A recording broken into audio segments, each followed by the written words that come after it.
Usually, it's on the third Wednesdays of the month when three colleagues and I meet together for we call it Spirit Group. And it was again this last Thursday. We got together and we all are in ministry. Two of them are retired, one active, I'm active, two women, two men, clergy. And I had so much on my mind. I was full in the week still from the funeral we had and from everything that was coming up on planning for the annual meeting of the association and then Sunday. So I was kind of all over the place. And in the same way, some of my colleagues over the place. And I had a hard time to focus and to settle down and to be present. And it takes time to get to that place. So after 30 minutes of listening deeply and quieting down and breathing more deeply, it's almost like I get this sense from the surface of an ocean or a lake when the wind is blowing. It's very turbulent, very mixed up. Going a little bit deeper under the surface, and there was a peacefulness, a quiet. It's like there can be a hurricane going on over the ocean. If you go to a specific depth, there is a calmness, a peace. And I know how much I need that.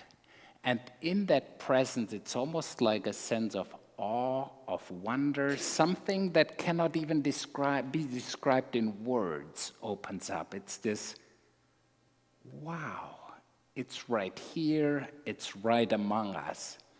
And that's what our scripture readings from Acts describes. They were gathered together as the followers of Jesus. They had fellowship, they sat around tables, they were praying, they were opening up to the wisdom of the prophets, the apostles, and awe came upon them. It's this awe, it's this energy, the field that we're all surrounded by. And I know of myself, often I'm too busy to notice it, to pay attention to it. I experienced that awe, like during the hymn, during the singing, when Haley, with your solo and the choir sings, I feel like heaven opens a bit, and the peace of heaven comes close to us. Or as in the movie August Rush, this small little orphan, he feels lost. And then he goes out at night and he feels the winds, the movements in the electric wires and in the grain field. And he has this sense of music is all around us. We're surrounded by that. And the question is just, how do we open up to it? How do we pay attention? How do we live into it?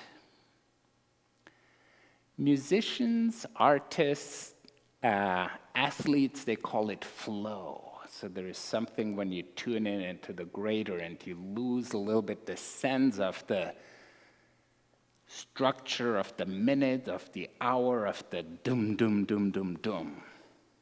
And someone said, it's not how many breaths you live or take, but it's about the moments that take your breath. When you feel like, wow, something beautiful that surprises you, where you're kind of, whoa, that cardinal on a dreary day. Whoa. When I run to the end of the Isle of Kew, there was this morning glory. It was not pink, it was not purple, it was like in between. I was like, whoa. Just paying attention to it. The other day I was mowing the lawn, going back and forth, mowing the lawn. Oh, you think that's how I go? That's how I ride the motorcycle too. No, with my head in the clouds.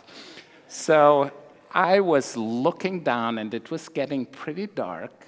And so And then I noticed, almost like in front of the mower, these small little critters bouncing around. So I was coming very close to one of these rabbit nests, right in the middle of the lawn. And I stopped immediately because I did not want to run over this tiny little critter. So they were quite alive, but it felt like,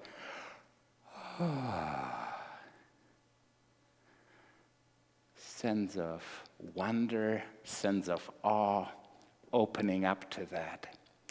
And that's how I read the scripture of the Good Shepherd. We may have different images, but the scriptures are picking up and holding up this image. And the shepherd is the one who follows the sheep who wander off, who feel lost, abandoned, feel like, I don't know, this is too much for me to deal with. The shepherd is following them, looking for them, and then holding them. And there's, to me, something about babies, something about seeing them, gazing into their eyes, something beautiful. And it's not just with babies, my friends. It's when you look more deeply into someone's eyes and pay attention, some beauty comes, opens up. It's like this flower opening up and shining. And that's what I think and deeply believe the scriptures say. We're created in the image of God. When we look more closely, when we look more deeply, when we keep looking, some beauty is born, some love is born and unfolds. And there are these small signs. When we pay attention, we don't miss them. Like we had Mary Bullock's funeral, and right at the beginning, I found it annoying. There was the train coming by through town, like, ooh, ooh, ooh.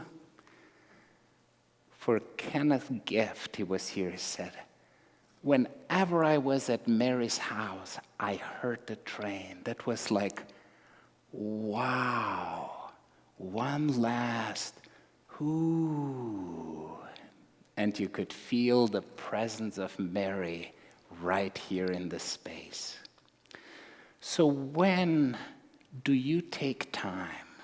When do you pay attention to open up to the wow, to the awe? When and how do you